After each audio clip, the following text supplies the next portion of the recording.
नमस्कार, आप देख रहे हैं हमारा खास कार्यक्रम मुद्दा। मैं हूं आपके साथ रेशु त्यागी। आज हम बात करेंगे खालिस्तानियों पर लगाम कब। दरअसल दुनिया जिस खालिस्तानियों को गंभीरता से नहीं ले रही है, वो दुनिया के लिए आने वाले वक्त में खतरा बनने वाले हैं, क्योंकि खालिस्तानियों का जिस तरह से दायरा बढ़ता जा रहा है वो चिंता की बात है। भारत इस खतरे से लगातार दुनिया को आगाह कर रहा है, मगर जिस संजीदगी से दुनिया को इस खतरे को लेना चाहिए वैसे लिया नहीं जा रहा। वैसे भारत इस खतरे का खात्मा करने का पूरा प्लान बनाने में लगा हुआ है। इसी को लेकर NIA, IB, RAW, ATS की बड़ी मीटिंग होने वाली है। इसमें सभी एजेंसियों के प्रमुख शामिल होंगे। इसमें प्लान बनाया जाएगा कि कैसे भारत से खालिस्तानियों को नेस्ता नाबूद किया जाए।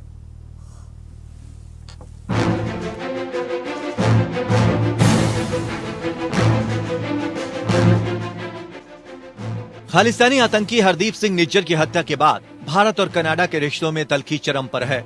इसी बीच पंजाब से अलगाववाद और खालिस्तानी आतंकवादी को जड़ से खत्म करने के लिए मोदी सरकार ने बड़े एक्शन की तैयारी शुरू कर दी है।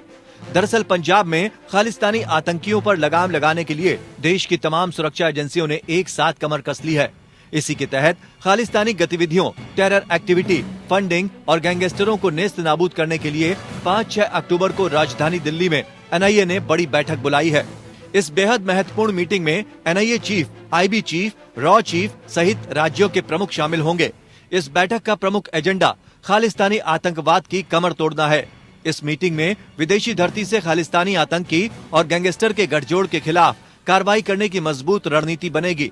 बैठक में पंजाब, राजस्थान, हरियाणा, जम्मू कश्मीर, पश्चिमी उत्तर प्रदेश और दिल्ली NCR में खालिस्तानी गैंगस्टरों के खात्मे की पूरी प्लानिंग की जाएगी। पंजाब में खालिस्तानी आतंकियों को जड़ से खत्म करने के लिए IB, NIA और ATS मिलकर एक दूसरे के साथ टेरर एक्टिविटीज के इनपुट शेयर करेंगे, जिसके बाद इस पर एक्शन लिया जाएगा। My understanding is the word used by the Canadians is allegation. So, you used a different word. I think the word they used was allegation. So, I've already, I think, answered it starting with Lalit, which is, we've always said that, look, if there is information, let us know. So, our doors, I want to make one thing very clear. It's not that our doors are shut to looking at something. If there is a requirement for us to look at something, we are open to looking at it. But, I then expect, somewhere, some pointer, something for me to look at. दरअसल दुनिया अक्सर खालिस्तानी खतरे की सीमा से बेखबर रही और इसे भारत केंद्रित समस्या के रूप में ही देखा गया। हालांकि ये भ्रम 1985 में टोरंटो से लंदन जा रहे एयर इंडिया के विमान में हुए भीषण विस्फोट में टूट गया, जिसमें 329 निर्दोष लोगों की जान चली गई। इतिहास के पन्नों को पलटकर देखें तो एक डरावनी कहानी मौजूद है कि कैसे खालिस्तान एक हिंसक अलगाववादी आंदोलन के बीज राजनीतिक प्रतिष्ठान के करीबी लोगों द्वारा बोए और पोषित किए गए थे। ये शक्ति, महत्वाकांक्षा और विश्वासघाती गठबंधन की कहानी है, जिसके कारण राजनीतिक लाभ के लिए करिश्माई उपदेशक से उग्रवादी नेता बने जनरल सिंह भिंडरवाले की भर्ती की गई। जैसा कि देश ने देखा, भारत के राजनीतिक दिग्गज कांग्रेस पार्टी के शीर्ष नेताओं ने अनजाने में उस नेता को पाला पोसा, जो अंततः 1984 में ऑपरेशन ब्लू स्टार और पूर्व प्रधानमंत्री इंदिरा गांधी की दुखद हत्या का कारण बना। प्रधानमंत्री ट्रूडो ने अपनी नई दिल्ली यात्रा के दौरान G20 नेताओं के शिखर सम्मेलन में हिस्सा लिया और प्रधानमंत्री मोदी के साथ द्विपक्षीय बैठक में हिस्सा लेते हुए भारत की दलीलों का जवाब देने में अनिच्छा की तस्वीर पेश की। खालिस्तानी उग्रवाद का जिन्न कायम रहा, एक भयावह उपस्थिति जो कूटनीति के बंधन और राष्ट्रों के संकल्प की परीक्षा लेती रही। 20 मार्च 2023 को भी दुनिया ने अराजकता और विनाश का बेशर्म तमाशा देखा, जब खालिस्तानी कट्टरपंथियों की भीड़ ने लंदन में भारतीय उच्चायोग पर अपना गुस्सा निकाला। बमुश्किल एक दिन बाद सैन फ्रांसिस्को में भारतीय वाणिज्य दूतावास भी इसी तरह के हमले का शिकार हो गया। तब वाशिंगटन में भारतीय दूतावास पर आतंक का साया मंडरा रहा था, लेकिन हमारी सतर्क गुप्त सेवाओं ने इस नापाक साजिश को विफल कर दिया। ये चौंकाने वाली घटनाएं इस बात की याद दिलाती हैं कि पुनर्जीवित खालिस्तान आंदोलन अब कोई दूर की भारत केंद्रित चिंता नहीं है। ये एक विशाला सांप है जो कनाडा के केंद्र में लिपटा हुआ है। इस कट्टरवाद का केंद्र, अलगाववाद का ये संभावित टिंडर बॉक्स पंजाब नहीं है, ये कनाडा है। अब वक्त आ गया है कि दुनिया इसे गंभीरता से ले और भारत के साथ मिलकर खालिस्तानियों को जड़ से मिटा दे। Bureau report, APN.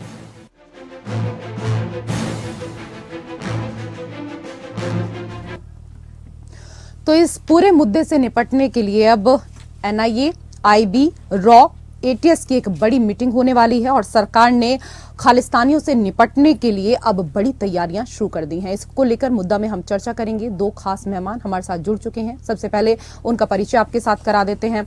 हमारे साथ प्रोफेसर करोड़ी सिंह, विदेश मामलों के जानकार, जुड़ गए हैं। सर, बहुत स्वागत है आपका एपीएन न्यूज में। हमारे साथ संजीव श्रीवास्तव, आप स्ट्रेटेजिक अफेयर एक्सपर्ट हैं, आपका भी बहुत बहुत स्वागत सर। संजीव जी, खालिस्तान नेटवर्क को लेकर भारत ने जिस तरह से सख्ती दिखाई है और कई देशों ने उसका सहयोग किया है, बावजूद इसके विदेशों में खालिस्तानी निष्क्रिय नहीं हुए हैं। उनकी ऑक्सीजन पाइप कहां है सर? देखिए, बहुत ही स्पष्ट है कि जो कनाडा की जो धरती है, यदि उसका इस्तेमाल वहां जो बैठे हुए जो तथाकथित खालिस्तान समर्थक जो आतंकी और अतिवादी अगर कर पा रहे हैं, तो जाहिर है कि उनकी सरकार की शह उसमें है और सरकार उन्हें जो उनके ऊपर कार्रवाई करने की बजाय उल्टा वो भारत जो कि लगातार इन आतंकियों के ऊपर कार्रवाई करने की मांग कर रहा है, उनके ऊपर ही वो आरोप लगा देते हैं, भारत के ऊपर ही आरोप लगा देते हैं। तो इससे जो इन आतंकियों का, इन अतिवादियों का जो मन बढ़ता है। अभी आपने देखा कि जब जस्टिन ट्रूडो, जो कई कनाडा के प्रधानमंत्री हैं, जब उन्होंने भारत के ऊपर ये एक आधारहीन आरोप लगाए, उसके तुरंत ही बाद वहां पर गुरपतवंत सिंह पन्नू नामक जो आतंकी है, उसका बयान आता है और वहां पर वो इस तरह की धमकियां देता है कि कनाडा के जो हिंदू हैं वो कनाडा छोड़ के चले जाएं। तो ये जो अपने संकीर्ण राजनीतिक स्वार्थों की सिद्धि के लिए जिस तरीके से जस्टिन ट्रूडो की सरकार एक बेहद नकारात्मक तरीके से कार्य कर रही है, उससे इन आतंकियों के मंसूबे बढ़ते हैं और जाहिर है कि जहां तक कार्रवाई करने की बात है तो कार्रवाई तो वो नहीं करते हैं। और वहाँ की जो पुलिस है, वो जब ये आतंकी सड़कों पर उतरते हैं और भारत विरोधी नारे लगाते हैं, हमारी एक पूर्व प्रधानमंत्री श्रीमती इंदिरा गांधी की को मारते हुए उसमें झांकी दिखाई जाती है, हमारे जो राजनयिकों के पोस्टर्स निकाले जाते हैं, उनको असैसिनेट करने के लिए सीधा सीधा दीवार पर लिखा होता है कि असैसिनेशन की शुरू की जाए, और इसी तरीके से हमारे हिंदू मंदिरों को टारगेट किया जाता है। अभी कल ही फिर से हमारे 2 हिंदू मंदिरों को सरे में टारगेट किया गया है। तो ये जो भारत विरोधी गतिविधियां हैं वो वहां पर स्पष्ट रूप से दिखती हैं कि लगातार कनाडा की धरती से भारत विरोधी गतिविधियां चल रही हैं और वहां की सरकार मूक दर्शक बनी हुई है। और इसका कारण बहुत स्पष्ट है कि जस्टिन ट्रूडो अपनी सरकार को बचाने के लिए और इन आतंकियों अतिवादियों का समर्थन हासिल बनाए रखने के लिए और अगले आने वाले चुनाव में भी इनका समर्थन लेने के लिए जो मुट्ठी भर लोग हैं वो अपने इतने बड़े जो कनाडा और भारत के जो संबंध है उसको वो दांव पे लगा रहे हैं। बिल्कुल, वोट बैंक के लिए भारत और कनाडा के जो संबंध है उनको दांव पर लगाया जा रहा है। प्रोफेसर करोड़ी सिंह जी, ब्रिटेन में हमारे राजनयिक को गुरुद्वारे में प्रवेश करने से रोका गया। वो वहां मीटिंग करने वाले थे। जिस तरह से कम्युनिटी शील्ड बनाकर खालिस्तानी मूवमेंट चल रहा है, इसका हल निकालना थोड़ा चुनौतीपूर्ण है। रेशु निश्चित रूप से चुनौतीपूर्ण है। जब आस्था के केंद्र में शरण मिलने लग जाए अतिवादी तत्वों को, तो उस समय बड़ा मुश्किल हो जाता है उनसे डील करना। और जो ये अतिवादी चरमपंथी हैं, ये केवल ब्रिटेन में और कनाडा में ही नहीं है, ये यूएस में भी है, ये ऑस्ट्रेलिया में भी है और कुछ यूरोप के दूसरे कंट्रीज में भी है। और सब जगह मानव अधिकारों के नाम से, फ्रीडम ऑफ एक्सप्रेशन के नाम से इनको किसी न किसी रूप में सहूलियत मिल रही है। तो ऐसी स्थिति में कि हमारी जो एजेंसी है, जैसा आपने अभी इंट्रोडक्शन में बताया कि हमारी जितनी गुप्तचर और सुरक्षा एजेंसियां हैं वो समन्वित प्रयास के लिए मीटिंग कर रही हैं, समन्वित प्रयास करेंगे। लेकिन दूसरे देश हैं, वो संप्रभु राष्ट्र हैं, उनसे हम कितना दबाव बना पाएंगे। और हमारे विदेश मंत्री का स्टेटमेंट आपने अभी बताया, विदेश मंत्री ने स्पष्ट रूप से कहा कि कनाडा के प्राइम मिनिस्टर ने एविडेंस वर्ड यूज नहीं किया है, क्रेडिबल एलिगेशन वर्ड यूज किया है। एविडेंस और एलिगेशन में बड़ा अंतर होता है। तो अभी भी कनाडा के प्रधानमंत्री ने ये नहीं कहा क्रेडिबल एविडेंस है, क्रेडिबल एलिगेशन वर्ड यूज किया है। तो ऐसी स्थिति में हम तात्कालिक उपाय के रूप में हिंदुस्तान में एक तरह का आतंकवाद प्रतिरोधी मेजर्स ले सकते हैं, हमारी एजेंसी ले सकते हैं, लेकिन दूसरे देशों में आतंकवाद प्रतिरोधी मेजर्स लेना इतना आसान नहीं होगा। हम कैसे लेंगे? इसके लिए हमें कूटनीति को बहुत ज्यादा सक्रिय करना पड़ेगा, क्योंकि केवल आतंकवाद प्रतिरोधी मेजर्स हम दूसरे देश में प्रत्यक्ष रूप से हस्तक्षेप करके नहीं ले सकते, क्योंकि उस देश से सहमति, उस देश को कन्विंस करना बहुत जरूरी होता है और वही देश उसके अगेंस्ट में एक्शन ले सकता है वहाँ के कानून के हिसाब से और वहाँ की व्यवस्था के हिसाब से। तो ऐसी स्थिति में हमारी एजेंसियां मीटिंग तो कर रही हैं, लेकिन मेरे को लगता है कि उसके साथ साथ वो कूटनीति को ज्यादा सक्रिय करेंगे और जितने देश हैं जहाँ जहाँ इनके प्रभाव है वहाँ पे इसको कंट्रोल करने का प्रयास करेंगे। एक जो अन्य महत्वपूर्ण चीज अभी सामने आ रही है, जो भारत के डायस्पोरा में इस तरह का कभी नहीं था, ध्रुवीकरण, अगर मैं ध्रुवीकरण नहीं कहूँ तो एक तरह का डिवीजन हो गया है। कनाडा में सिख फॉर जस्टिस बहुत पुराना ऑर्गेनाइजेशन है, लेकिन आज वहाँ पे Hindu forum of Canada, Sikh Hindu unity forum, नए संगठन बन रहे हैं। इसी तरह से विभिन्न जातियों के संगठन भी यूएस में, कनाडा में, ऑस्ट्रेलिया में ऑलरेडी काम कर रहे हैं। तो अगर स्थिति ज्यादा बिगड़ती है तो हम हमारे डायस्पोरा की या हमारे देश की क्या इमेज होगी उन देशों में, विकसित देशों में, हमें इसके बारे में सोचना चाहिए। और ये जो आतंकवाद प्रतिरोध मेजर हैं, इनको उन देशों को कन्विंस करके कूटनीतिक तरीके से प्रभावित करके ही लिया जा सकता है। जी रेशमी, बिल्कुल सही कह रहे हैं सर आप कि एजेंसियां जो हैं वो तो लगातार यहाँ पर मीटिंग कर रही हैं, लेकिन एक कूटनीति जो है वो हमें यहाँ पर अपनानी होगी। संजीव श्रीवास्तव जी, ब्रिटेन के सुरक्षा मंत्री कह रहे हैं कि यदि किसी तरह का चरमपंथ हमारे देश में है तो वह हमारी सुरक्षा का मामला है और हम उस पर कार्रवाई कर रहे हैं। लेकिन भारत की अपनी चिंताएं हैं, क्योंकि जो चरमपंथ विदेश में पलता है उसका प्रतिफल हमारे यहीं देखने को मिलता है।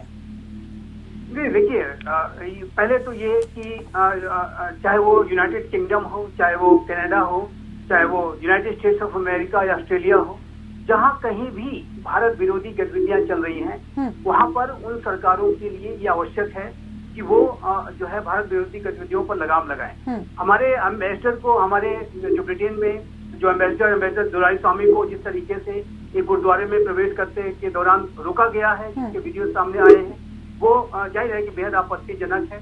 और इस संदर्भ में भी भारत ने ये जो मुद्दा है ब्रिटेन की सरकार से उठाया है। और ये किसी भी होस्ट कंट्री की ये जिम्मेदारी होती है, उसका दायित्व होता है कि यदि वहाँ पर हमारे जो राजनयिक हैं, हमारे जो विदेश मंत्रालय के अधिकारी हैं, उनको वो सुरक्षा प्रदान करें, उनको एक डिप्लोमेटिक प्रोटेक्शन दें, उनको पूरी तरह सुरक्षित रखें ताकि वो अपने कार्यों को ठीक तरीके से कर पाएं।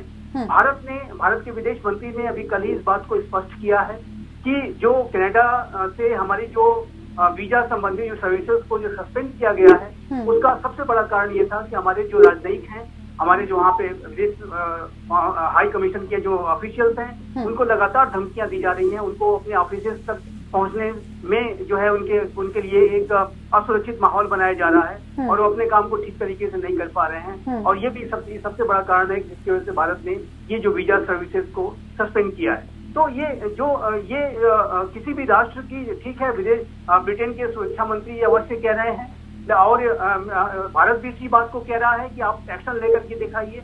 अल्टीमेटली जो है ये सारी जो गतिविधियां हैं आपकी टेरिटरी पर हो रही हैं और आपकी ये प्राइमरी रिस्पॉन्सिबिलिटी बनती है कि आप ये एक्शंस लेकर के दिखाइए। लेकिन इसको, इस तरीके की जो गतिविधियों को, चाहे वो कनाडा हो, चाहे वो यूके हो, चाहे अन्य कहीं जगह हो, उसको फ्रीडम ऑफ एक्सप्रेशन के नाम पर, फ्रीडम ऑफ असेंबली के नाम पर उसको अलाउ करना मुझे नहीं लगता ये उचित है, क्योंकि ये जो गतिविधियां हैं ये आतंकी और अतिवादी गतिविधियां हैं। जो फ्रीडम ऑफ एक्सप्रेशन, अभिव्यक्ति की स्वतंत्रता, असेंबली की स्वतंत्रता वाले जैसे जो वैल्यूज हैं, ये डेमोक्रेटिक वैल्यूज हैं, ये ऐसे आतंकियों और अतिवादियों पर नहीं लागू होते। इनकी जो प्रवृत्तियां हैं वायलेंट हैं और इनकी प्रवृत्तियां जाहिर है कि ये धमकी भरे जिस तरीके के बयान जारी करते हैं, जिस तरीके के वायलेंट एक्ट करते हैं, वेंडलिज्म करते हैं और अनेक तरीके के जो फोर्सफुल मीन्स, वायलेंट मीन्स का इस्तेमाल करते हैं। तो ऐसे में जो फ्रीडम ऑफ एक्सप्रेशन और फ्रीडम ऑफ असेंबली जैसे वैल्यूज थे, इनकी प्रवृत्तियों की तुलना नहीं की जा सकती और इनके लिए एक अलग तरीके का ट्रीटमेंट होना चाहिए। ये लॉ एंड ऑर्डर का इशू बन जाता है और लॉ एंड ऑर्डर के इशू के ऊपर चाहे वो ब्रिटेन की सरकार हो, चाहे कनाडा की सरकार हो, चाहे अन्य सरकारें हो, सभी को कार्य करने की आवश्यकता है और यही प्रिसाइसली यही बात भारत लगातार कह रहा है। जी बिल्कुल, जयशंकर जी ने भी इस बात को यहाँ पर इशारों में कह दिया है। उन्होंने भी कहा कि फ्रीडम ऑफ स्पीच का हिंसा भड़काने के लिए इस्तेमाल नहीं होना चाहिए। लेकिन प्रोफेसर करोड़ी सिंह जी, ब्रिटेन के सुरक्षा मंत्री ने जो कहा कि यूके में पल रहा चरमपंथ उनकी सुरक्षा का मामला है, भारत का विषय नहीं है, जबकि खालिस्तानी मूवमेंट भारत की संप्रभुता को चुनौती है। क्या ब्रिटेन इसकी गंभीरता को कम आंक रहा है? देखिए, जैसे संजीव जी ने बड़ा स्पष्ट रूप से कहा कि फ्रीडम ऑफ एक्सप्रेशन है, वो चरमपंथ को बढ़ावा दे, हिंसा को बढ़ावा दे, वो नहीं हो सकता। किसी भी प्रजातांत्रिक देश में संवैधानिक तरीके से, प्रजातांत्रिक तरीके से अपनी ग्रीवेंसेस रखना, प्रतिरोध करना अधिकार है, लेकिन इसका अर्थ ये नहीं है कि आप चरमपंथ को बढ़ावा दें। और चरमपंथ आज तक जिस देश ने भी पाला है वो खुद उसका विक्टिम रहा है। पाकिस्तान ने पाला, आज पाकिस्तान की क्या हालत है, पाकिस्तान खुद नहीं संभल पा रहा है। अमेरिका ने तालिबान को बढ़ावा दिया, अल कायदा को बढ़ावा दिया, अमेरिका का क्या हाल हुआ, अमेरिका खुद विक्टिम हुआ। तो जिसने भी आतंकवाद को पाला है वो खुद उसका विक्टिम रहा है। तो अगर ब्रिटेन के मंत्री ये कहते हैं कि ये ब्रिटेन का सुरक्षा का मामला है, तो सुरक्षा का मामला ब्रिटेन का तो है, आंतरिक सुरक्षा का मामला, क्योंकि उनको अपनी सुरक्षा का ध्यान रखना, वहाँ डील करना है। लेकिन भारत की संप्रभुता को चुनौती हो, भारत के स्थायित्व को चुनौती हो, भारत के अखंडता को चुनौती हो, तो ये भारत का सरोकार है। और ब्रिटेन एक भारत का अच्छा मित्र है, अच्छा दोस्त है, अच्छे अच्छे रिश्ते हैं। तो भारत के सरोकार से उनको कंसर्न रखना चाहिए और अगर भारत कुछ कहता है तो उसको सुनना चाहिए, उसके अगेंस्ट में एक्शन लेना चाहिए। हाँ, अगर भारत से कोई और सूचना चाहते हैं, वो कोई एविडेंस चाहते हैं तो ले सकते हैं, लेकिन ये कह देना कि ये ब्रिटेन का केवल आंतरिक मामला है, ये पर्याप्त नहीं है। इसके लिए ब्रिटेन खुद तो विक्टिम होगा ही, लेकिन भारत के लिए भी स्थिति और खराब होगी। तो इस स्थिति को नियंत्रण करने के लिए भारत और ब्रिटेन को एक संयुक्त रूप से कोई प्रयास करना चाहिए, क्योंकि अकेले ब्रिटेन का मामला इसलिए नहीं कि जहाँ ब्रिटेन में होता है वहां तक तो ठीक है, ब्रिटेन केयर करेगा वहाँ, लेकिन अगर भारत की सुरक्षा को, भारत की अखंडता को खतरा होता है तो ये भारत का सरोकार स्वाभाविक हो जाता है। इसलिए ब्रिटेन और भारत को मिलकर इसके लिए कोई प्रयास करना चाहिए। जी रेशमी जी बिल्कुल सर, सही कह रहे हैं कि संयुक्त रूप से यहाँ पर प्रयास करना चाहिए और एक दूसरे की बातों को समझना चाहिए। संजीव श्रीवास्तव जी, कई देशों के साथ भारत के बने बनाए संबंध खालिस्तान मूवमेंट के चलते खराब हो रहे हैं, लेकिन उन देशों की सर क्या मजबूरी है जो उनके लिए भारत जैसी महाशक्ति से वैर ठान रहे हैं, या उन देशों की अक्षमता है? देखिए, मैं इसको एक लैक लस्टर अप्रोच कहूंगा और ये मुझे लगता है कि जो यूनाइटेड किंगडम में अभी जो दिख रहा है, यूनाइटेड किंगडम को जिस तरीके की कार्रवाइयां करनी चाहिए, जो चाहे वो हमारे हाई कमीशन पर किया गया वैंडलिज्म हो, चाहे वो अब हमारे जिस एम्बेसडर को जिस तरीके से गुरुद्वारे में प्रवेश करने के से रोका गया, इनके ऊपर सख्त कार्रवाइयां करनी चाहिए। एक लापरवाही भरा जो अप्रोच है वो छोड़ना पड़ेगा, उसे त्यागना पड़ेगा और एक सख्त अप्रोच अख्तियार करना पड़ेगा। लेकिन जहां तक कनाडा की बात है, तो कनाडा में तो ये स्पष्ट रूप से दिखता है, कनाडा के जो प्रधानमंत्री जस्टिन ट्रूडो और उनकी लिबरल पार्टी जो है, वो जो न्यू डेमोक्रेटिक पार्टी और उसका जो नेता जगमीत सिंह है, जो कि खालिस्तानियों के साथ गहरे उनके संपर्क हैं, उनको अपीच करने के लिए, उनको खुश करने के लिए, उनका तुष्टीकरण करने के लिए और उस आधार पे अपना राजनीतिक स्वार्थ सिद्ध करने के लिए वो ऐसा जो है कदम उन्होंने उठाया। उन्होंने भारत के ऊपर ही इतने बड़े आधारहीन अनर्गल आरोप लगा दिए, एब्सर्ड आरोप लगा दिए। तो ये जो जाहिर है कि कनाडा के संदर्भ में ये तो स्पष्ट रूप से दिखता है, ये पॉलिटिकली मोटिवेटेड जो है आरोप लगाया गया था। लेकिन जहां तक ब्रिटेन की बात है, तो ब्रिटेन में भी जिस समय पर ये कार्रवाई करनी चाहिए थी वहां पर भी देरी की जा रही है, वहां पर थोड़ा लापरवाहियां बरती जा रही हैं। लेकिन अभी हमारे जो G20 की लीडर समिट हुई थी, उसमें ब्रिटेन के प्रधानमंत्री ऋषि सुनक जब भारत आए थे, तो उन्होंने भारत के प्रधानमंत्री श्री नरेंद्र मोदी से जो वार्ता हुई थी उसमें स्पष्ट रूप से कहा था कि हम जो है इन अतिवादियों के ऊपर, इन आतंकियों के ऊपर कठोर कार्रवाई करके दिखाएंगे। ब्रिटेन के सिक्योरिटी मिनिस्टर भी जब भारत आए थे तो उस समय भी उन्होंने भी इस तरह के एश्योरेंसेस दिए थे। और अब भारत ये अवश्य उम्मीद करेगा कि इनके ऊपर सख्त से सख्त कार्रवाई की जाए। और जिस तरीके से हमारे एम्बेसडर को एक गुरुद्वारे में प्रवेश करने से रोका गया, उस मामले के ऊपर भी ब्रिटेन को सख्त एक्शन लेना चाहिए। और इस तरीके की जो फ्रीडम ऑफ एक्सप्रेशन के नाम पर, फ्रीडम ऑफ मूवमेंट के नाम पर अगर किसी को हमारे राजनयिकों की सुरक्षा पर कोई आंच लाई गई तो जाहिर है कि भारत इसे बर्दाश्त नहीं करेगा। लेकिन रेशु जी, जहाँ तक भारत की बात है तो मैं ये बात स्पष्ट करना चाहता हूँ कि भारत के प्रधानमंत्री श्री नरेंद्र मोदी के नेतृत्व में ये जो सरकार है वो आतंकवाद और अतिवाद के विरुद्ध जीरो टॉलरेंस की पॉलिसी पर चलती है। हमारा ये स्टेटेड पॉलिसी है। और इस तरीके की जो आतंकी और अतिवादी साजिशें, चाहे वो हमारी धरती हो, चाहे वो विदेश की धरती हो, अगर वहां से कोई करने की कोशिश करेगा तो उसके विरुद्ध हम सख्त से सख्त कार्रवाई करेंगे। और जहां तक कनाडा की बात है, यूके की बात है, हम कनाडा और यूके की सरकारों को लगातार इस बात के लिए परस्यू करेंगे, उन्हें लगातार इस बात के लिए आग्रह करेंगे कि वो एंटी इंडिया एक्टिविटीज पर लगाम लगाएं। और यदि वो एंटी इंडिया एक्टिविटीज पर लगाम नहीं लगाते हैं तो जाहिर है कि इन देशों के साथ हमारे संबंधों पर नकारात्मक असर पड़ सकता है। लेकिन जहां तक आतंकवाद और अतिवाद की बात है तो ये जो नया भारत इसको बर्दाश्त नहीं करेगा। बिल्कुल सही आपने कहा कि नया भारत इसको बिल्कुल भी बर्दाश्त नहीं करेगा। और जहां मौका मिलता है वहां मौके पर कहीं भी चूकते नहीं हैं विदेश मंत्री एस जयशंकर, वो सीधे तौर पर जवाब देते हैं ऐसे लोगों को। बहुत बहुत शुक्रिया आप दोनों मेहमानों का हमारे साथ इस चर्चा में जुड़ने के लिए। मुद्दा में मेरे साथ फिलहाल इतना ही। नमस्कार।